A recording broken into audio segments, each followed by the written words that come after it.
Welcome to Deadline TV. I'm Allan Lengel, and today's guest is Ira Todd, who is a homicide detective for the Detroit Police Department. And Ira has been with the department for about 35 years now. Mm-hmm. And Ira is also on a TV show that they call a docuseries on the Stars network. Correct. And it is called The Wrong Man, and it's in the second season. And the show is basically working on trying to prove the innocence of people who are convicted and are currently in prison. My first one. The person she pointed out is the person that shot her husband. In this case, it's genuinely bizarre. He said you forced him to lie for narcotics. You are kidding. Whoever lied is going to have to answer for it. When did you decide to tell the truth? The kid is innocent. Second season is not aired yet. Is there an airtime for that? They have a date, but I'm not allowed to give out You're that not date allowed. yet. Top secret. You Top have to secret kill me? date. That's right. I have to kill you. Okay. All right. Well, tell me, how, first of all, how'd you get involved in the show? You know, I've been doing consulting for over 25 years. Right. I do TV consulting. I usually So do you it did, behind you the did scenes. for AMC, for Low Winter Sun? AMC, I work for ABC, I work for Paramount Studios, I work for a number of companies, HBO. It's because you're the man. No, I'm not the man. I'm just lucky. I'm blessed. You are the man. I'm just blessed and lucky. Yeah. And I kind of fall into things sometimes, Okay. you know.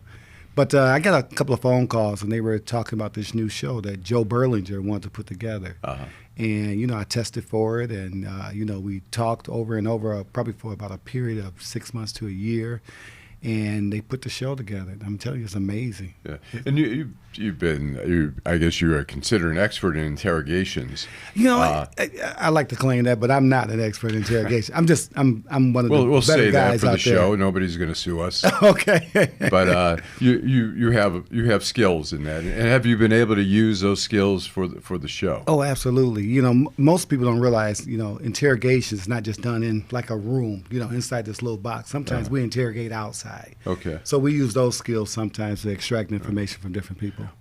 Can you reveal any of your tricks of interrogation that you can? You know, most of it's empathetic listening. Most of it, if I tell you a story, you know, about me, and I can empathize with you about something about you, and just start being human with you, most people want to tell the truth. I really believe that. And a lot of people don't believe when I say that, but I believe most people want you to know the truth, and I think most people will reveal the truth. How good are you at telling that people are lying? I read nonverbal indicators. I read like different things that we were trained, but after a while, over the course of a few years, it becomes like second nature. So a lot of times you might see a nonverbal indicator that, you know, you're not even recognizing at the time, but you're processing it while you're talking to that individual. Right. So when you interrogate somebody, it's not just, you know, talking to them and listening to them. You're actually reading their language, their body language, and things like that. And so have you finished the filming for the second season? No, not yet. You're still working on it? Still working on it. And how many cases have you examined? In the first season, we examined 3 cases, and the second season, we're examining 3 cases Three as well. cases. Now, How were the ratings in the first season? it was very well. Yeah. People love this show. Yeah. And, you know, I think people love these kind of cop shows, and people love to see justice prevail, I guess. So I Right. think a lot of people want to know, you know, if somebody's wrongfully convicted, people, you know, support people that's going through those kind of things. So. And you have a team that you work with. You have? I have Joe Kennedy. He's a retired NCIS investigator. He's a brilliant, amazing man. I really mean that. He is like the most smartest guy I ever met in my life. Okay. And he's really good, down to earth. And we battle sometimes because we both real passionate about, you know, what we do. We have Sue Ann Robinson. She's the defense attorney. And I mean, she's amazing. She does this on the side as well, where she get wrongfully convicted people out. And she does a ton of things. But brilliant, amazing, and beautiful. You know, very nice, down to earth. Right. Then we have Ron Kuby. Ron Kuby is my guy. I love Ron Kuby. Ron Kuby is one of those and guys. he's the lawyer with the ponytail. With the ponytail. Yeah. Very articulate, very smart. I think he's a genius. And I mean, just sitting there, you can sit in there and talk to him about anything and you'll learn from him. But he's passionate about what he does. He's been doing it for years. I mean, this man has spent a lot of his free time helping people, and you know, you could just tell that's what he does. And in the first season, you had 3 cases that you worked on. Were you successful in getting Yeah, just recently, the Supreme Court just said that they would hear Curtis Flowers' case again. So this will be the seventh time. And where does the what's that case? Curtis Flowers in Wyona, Mississippi, and he was convicted of killing. It was a quadruple homicide. He was convicted of killing. A bunch of employees at Tardy Furniture Store. Okay. And there's not a lot of evidence against him. There's some discrepancies and a lot of things that went on at the time. Right. And we just found some additional new evidence and things like that to kind of help him out. Do you ever have any doubts as you're working on a case and first you're like, yeah, this guy's innocent, and then you start talking to them and they say something and you're like, wait a minute. It's a roller coaster ride. You know, you come in sometimes with your own ideals of what you think, right? And then you start hearing some information. So for first I might come and say, well, from the stuff I read, I think he's guilty too. Right. Then you start digging a little bit deeper and deeper, and then you change your mind. So wait a minute, I don't think he's guilty now. Right. Then you'll go through go through it again, and it's like, wait a minute, he might be guilty. You go through this roller coaster ride over and over again, and we debate. You know, we argue about certain things and everything else. Does someone finally say, "Hey, wait a minute, this guy I think he's bullshitting us"? I don't. Well, yeah, you'll get a lot of that, and you'll feel a lot of that, and then afterwards you'll start saying, "Wait a minute, there's some reasonable doubt here," and people forget about that reasonable doubt. Right. And it's like, how do you put a man on death row and there's some reasonable doubt there? You know, you're going to kill a man and you're really not sure that he actually committed this crime, you know. Right.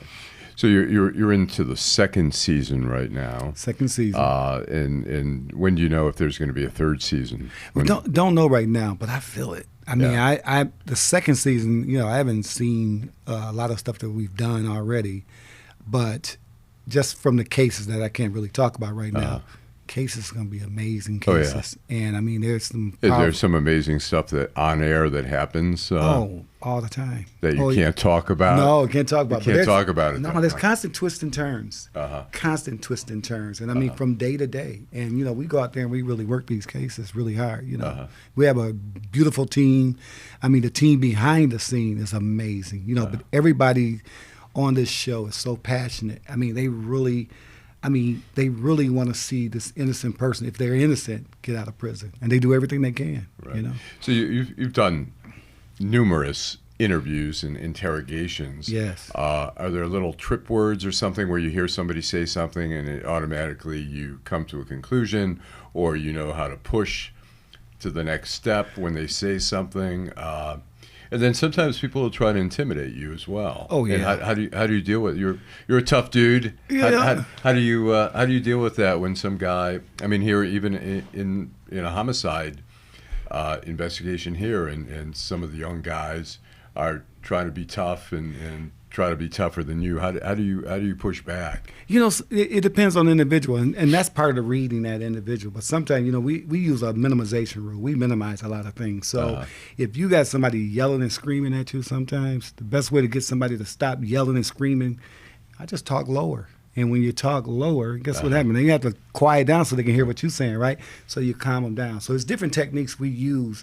You know, we move in closer to them. And I don't want to give all my little secrets. Right. But there's a lot of different techniques that you use during the interrogation. Yeah, you don't want to give them up. And we don't give them up on the show. A lot of things I won't give up because I don't want to share a lot of police tools and, you know, investigative tools and stuff like that with the public, because some of these tools we still use today. You know? Here in homicide investigations, when you're interrogating someone, have you ever been scared when somebody has tried to threaten you during the interrogation? Oh yeah. Well, I wasn't afraid when somebody's trying to threaten. I've had guys I had one guy who told me, "That's okay, I'm gonna get out. I'm not going to jail. You ain't got me. I'm gonna get out. And one day you're gonna come home. I'll be sitting in your kitchen." You know, and they just trying to intimidate you, you know, because most real killers, they're not going to threaten you. They're going to give you a look. So the ones that threaten you, don't worry about them. The ones that give you that look and don't say anything that you worry about. Yeah. But, you know, a lot of times you just come back with something, you know, and like he said, well, I'll be sitting in your kitchen one day. I said, well, bring you some chalk. I'm going to draw a line around you, you know. And you know, a lot of guys don't expect those kind of answers. How do they react? You know, it's sometimes like you, sometimes they'll smile. Sometimes they'll try to come back with something else. But the biggest thing is about communication, and it's all about having control of that communication. And it's about, talking to people like the human being. So when you get a guy that's coming in all rough and tough and everything else, you know there's a different side to him. And I always like talking to the 9-year-old.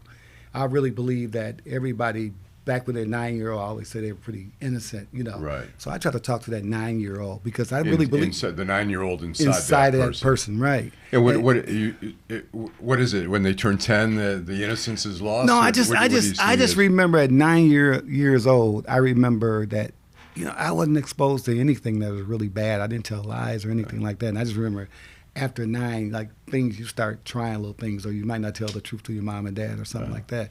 So a lot of times I just try to find an innocent period, and how you gauge that is while you're building that rapport and while you're talking to that individual, you find out things about them, and then you'll be able to gauge. Okay, at this age is when he started going bad. Right. So you go back to that age. So if he started going bad around 11, well, let's talk to that 10-year-old before he went bad. Right. Because that was a human being that, you know, something made him turn bad. And I don't think people understand that. I don't believe that people are generally bad. I think something turned them bad. And the interrogations that you do for the show, does it seem just the same as what you do here in Detroit, or is there any difference? There's a little difference because the cameras are going. Does that make it any different? No, or? and you know, I brought my buddy Richard here today. He's an interrogator too. But he'll tell you when you interrogate, you know, and for a while, if people are watching, you're a little intimidated because you're paying attention to your surroundings. Right. But after you get into it, you go into this zone, and it's nobody but you and him there. Yeah. And it becomes personal, and you have a personal relationship with that person. So you forget about everything else because you're really trying to get inside this person. Yeah. You're not trying to break this person. You're not trying to hurt this person. You're trying to empathize with this person. You're trying to talk to this person and get him to make some sense and tell the truth. That's all we really want is the truth. You ever get, either on the show or here in Detroit, do you ever get a killer, a stone cold killer, to actually break down and cry? Oh, or? multiple times. What is it that triggers that? What do you think? It's something that you hit them on the inside. You talk about their real life. A lot of these guys didn't want to be bad. Some made them bad. Some circumstances made them bad. Whether they were impoverished growing up, or the parents was on drugs, or something happened. Like the case with Vincent Smothers, the hitman that did all the hits. Right. Well, me and him talked, and the most important thing I got out of him was his sister was killed. He watched his sister get killed by a stray bullet. And I think it screwed him up from that time. And I think his way of controlling death, or those feelings of death, he just started controlling death by committing murders. Killing people. And after a while, it becomes second nature and everything else. Right. But once you get him back to reality, he's sitting in there and he's got to face the music. Right. You start talking to him just like a regular human being. Say, hey, what went wrong? What happened? Right. And people will tell you what happened. People don't want to be bad. I really believe that. Right.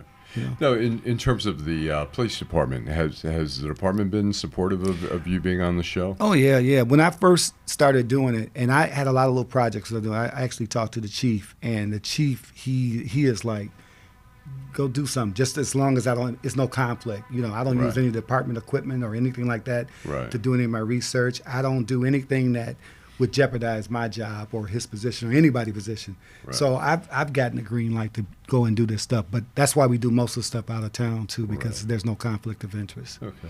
And how about your coworkers? Is there any jealousy there? Like, oh, here comes Hollywood Todd. No, or, cops, we bust balls. Can I say balls? Yeah, here. Okay. Well, cops, we bust balls all the time. Yeah. And that's one thing we do. And I'm one of the biggest guys. As soon as I walk in the door, I start up with everybody, And I do that because I like to challenge them. I like to stimulate some thought. I like to teach these guys how to think on their feet. Right. So a lot of times it's good for camaraderie too. And you teach them how to really develop this thick skin, right. And to understand when people come at you, you don't have to come back with some negative response. Come back with something that's witty or whatever like that. Because when you're in the box interrogating somebody, you want that person to like you. You want that person to trust you. You want that person to believe you, and you want to have a reputation where if you tell somebody something, you're going to follow through on it. Okay. So I don't get any backlash from anybody at work. Do you get some positive feedback? I get a lot of positive. Oh, my God, that's great. I saw you on TV. I get prosecutors. I had a prosecutor tell me, I believe what you're doing is great.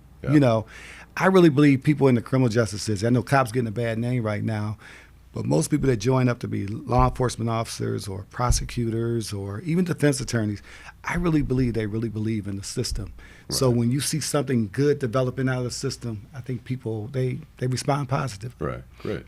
Okay, well, thanks for coming by the Deadline Studios This here. is beautiful, man. And again, the name of the show is the Wrong Man. Wrong Man. It's on Starz, Starz. See? It's cable. It's a pay. You have to pay for extra for It's that. a premium channel. It's a premium channel. It's worth every dime. It's worth every dime. Worth every dime. And we're into August, so I'm taking it probably won't see the show. I don't know.